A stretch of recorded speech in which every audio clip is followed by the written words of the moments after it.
నమస్తే అండి అందరికీ. యూట్యూబ్ ప్రజలకు నా యొక్క హృదయపూర్వక నమస్కారం అండి. ఇది అవుపడిది మనకు మరుగుమందు చూర్ణం అండి.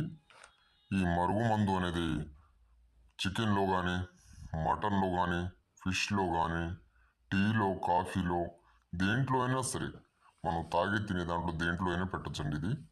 ఇది ఎవరికి పెట్టాలి అంటే ఇంట్లో భార్యాభర్తలకు కానీ, లవర్స్ కానీ, అత్త కోడలు కానీ, మన పిల్లగాళ్ళకి కానీ ఎవరికైనా సరే మన మాట వినాలి, మన చెప్పు చేతుల్లో ఉండాలి అని అనుకున్న వారికి ఇది ఒక్కసారి పెడితే ఎలాంటి వారైనా సరే మనకు కేవలం 3 రోజుల్లో మనకు వశమవుతారు.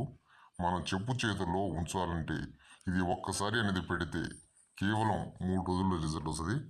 కొత్తగా మా ఛానల్ చూస్తున్న వారైతే సబ్స్క్రైబ్ చేయండి, లైక్ చేయండి, షేర్ చేయండి. మీ తోటి మిత్రులకు సాయపడండి. ఫోటోలతో వశీకరణ